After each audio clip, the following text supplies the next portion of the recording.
hyperbole, or as our estranged cousins from across the pond will often pronounce, hyperbole. They don't put that with their mouth like that. It's the only way I can make that kind of American kind of voice, and it's not a particularly good one. But it's not pronounced hyperbole, just in case any from over the pond is actually watching. Its correct pronunciation is hyperbole. And what it is, what the word means is a statement or a claim that isn't supposed to be taken literally. It's a figure of speech. You might give you an example, like somebody might say, "Oh, I could eat a horse." It's not to be taken literally, is it? I mean, what that means is that they're really, really hungry. And hyperbole is a technique or a instrument of speech which is intended to exaggerate, to illustrate a point. It's not something to be taken absolutely literally. When Jesus, for instance, said, if your right eye causes you to sin, plug it out. Better to enter heaven with one eye than get into hell with both your eyes. He spoke about hell more than anybody else, by the way. He also went on to say, if your right hand causes you to sin, cut it off. Better to enter heaven with one arm or one hand than hell with two. The point he's making, he's not saying pluck your eye out and cut your arm off, because the church would be full of people with no hands and blind. Talk about blind leading the blind. You see, there are people who obviously want to misinterpret and misunderstand, or they've got no common sense or any intuition to how to interpret things properly. Well, Jesus is not being cruel and saying cut your hand off and pluck your eye out. What he's saying is that there are things which are far more important than the physical body. So hyperbole is something, it's designed to exaggerate, to illustrate a point. Now in Matthew chapter 8, let me read it to you. Matthew chapter 8. It's under the title, The Cost of Following Jesus. When Jesus saw the crowd around him, he gave orders to cross the lake on the other side. Then a teacher of the law came to him and said, "Teacher, I'll follow you wherever you go." Jesus replied, "Foxes have holes and birds of the air have their nests, but the Son of Man has nowhere to lay his head." Another disciple came to him and said, "Lord, first let me go and bury my father." And Jesus said, "Let the dead bury the dead." Is Jesus being unkind here? First of all, this answer to the teacher of the law, it seems a bit obtuse, a bit oblique. Is it related at all? Jesus often does that. What he's actually saying is that you say you want to follow me, but you know what? I've got no place in this world. The fox has its lair and the bird has a nest, but I've got nothing. This world has nothing for me. This world is not our home. And if you want to follow me, you've got to make sure that you don't have an unhealthy attachment to this world. That's what that is actually saying. But then this is remark that Jesus makes to this disciple. He says, first let me go and bury my father. Is Jesus being unkind and unloving? This is hyperbole. He's actually saying there are things and relationships which are far more important than this world. Jesus said, didn't he, that if anybody who loves his father and mother, or doesn't hate his own life also, he's not worthy of being my disciple. Jesus isn't talking about self-hatred and self-loathing. And the Bible is full of passages which tell us that we honour our father and mother, and we've got to love even our enemies. He's not saying you've got to hate everybody. This is hyperbole. It's to illustrate the overwhelming importance of certain things. Now, they said, this chapter, "I'll follow you anywhere." And Jesus says, if you're following me, you've got to let go of this world. And this chap said, let me go and bury my father. And Jesus said, let the dead bury the dead. There's another passage where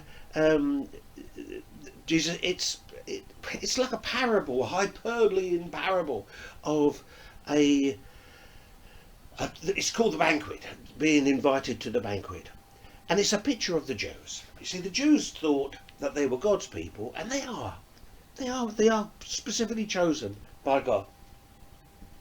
Oh, there's a lot I could say about that. But in any event. And the parable is that there's this great banquet feast that this rich man, this king, is laid on for the wedding of his son. And he sends out invitations to everybody, people who had already been invited. The Jews, that's what it was a picture of. And one said, first let me, I've got 5 oxen that I've got to run in. I've got to work, so please excuse me. And another one said, well, I've just bought this field. I'll come another time. And another one said, oh, sorry, I can't come to your wedding because I've got a wedding of my own to go to. And that man was, the king was incensed. He said, go out to the highways and byways and invite everybody. This is a picture of the Jews being rejected and the Gentiles being accepted. There's a lot I could say about that, but that isn't the point I'm making. The point I'm making is that there's invitations, and God is trying to illustrate, and by example, by hyperbole, is trying to demonstrate the overwhelming importance of our relationship with the Lord, that we don't put anything in front of it.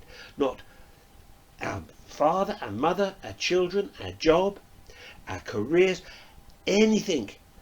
By comparison, all of Jesus said, what does it profit a man if he gains the whole world and he loses his soul?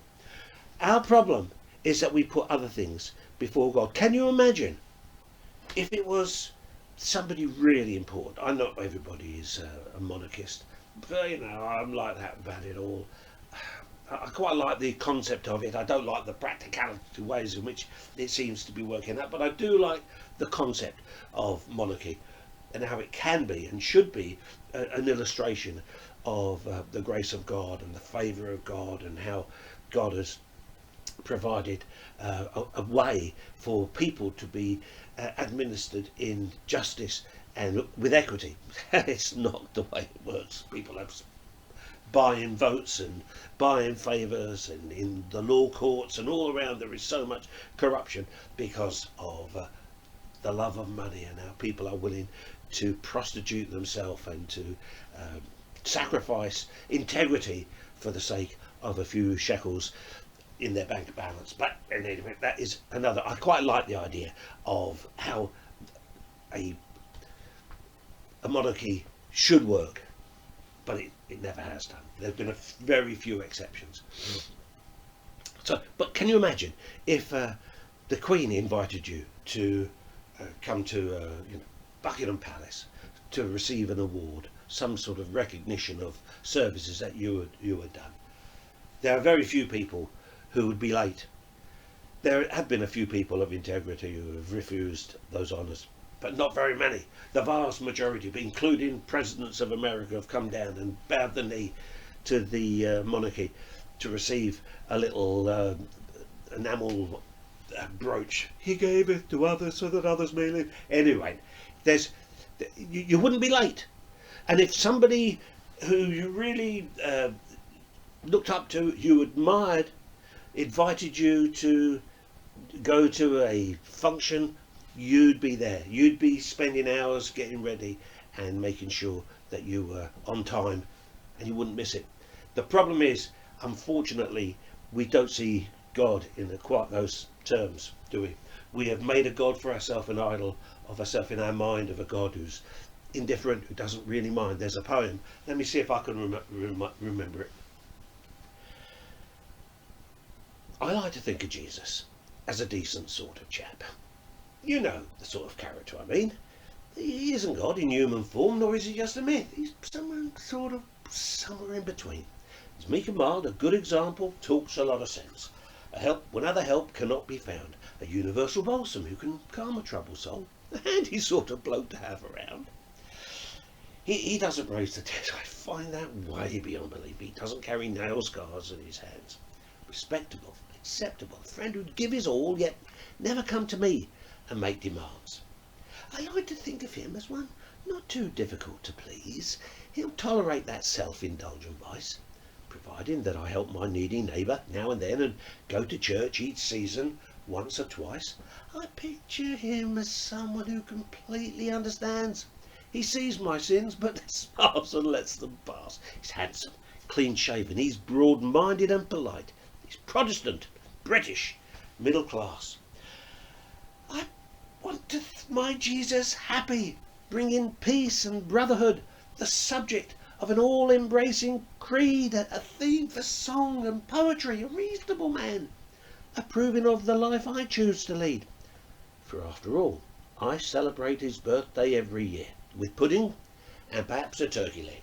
I bring to mind his crucifixion with a hot cross bun, recall his resurrection with an egg. Now, I've been accused of making up a Christ to suit myself, who doesn't match the Christ of history. I'm told I've compromised the truth.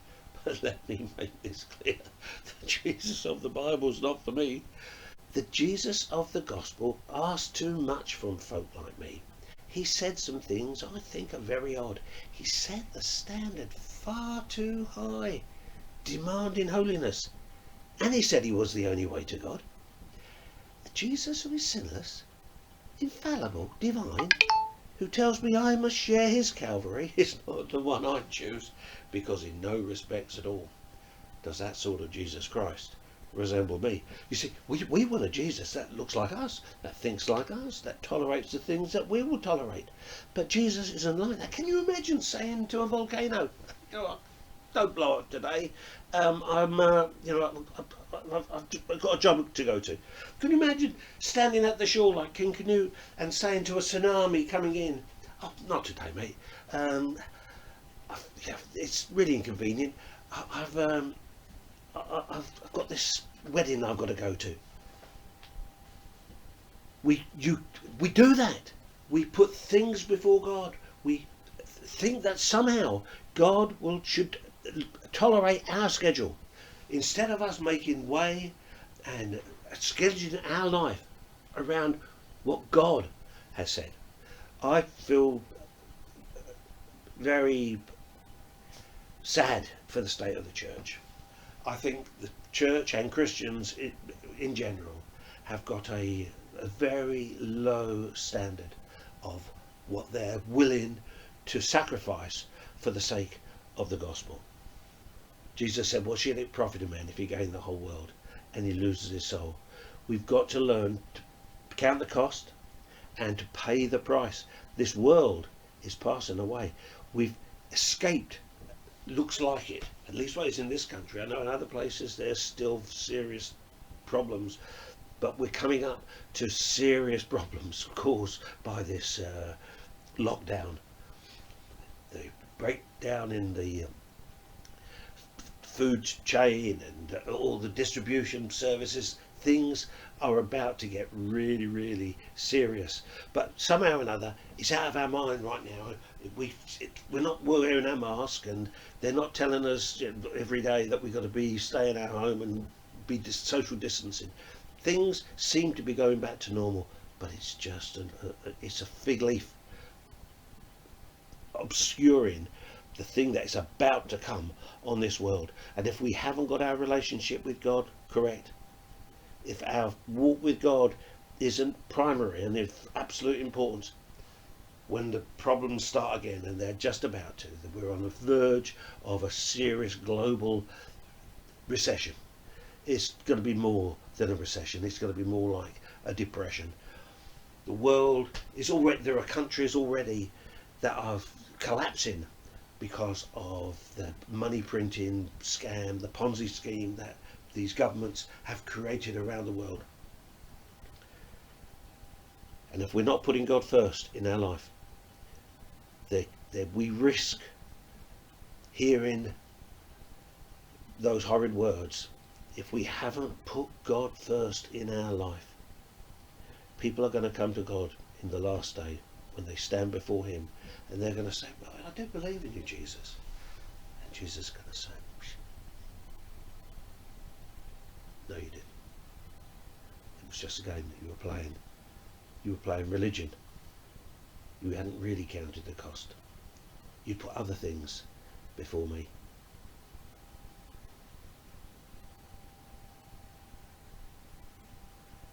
That's what I want to say. Don't put anything. Your relationship with God is far more important than anything else. Pray, Heavenly Father, that you'll take this word and speak to those who need to hear it. Amen.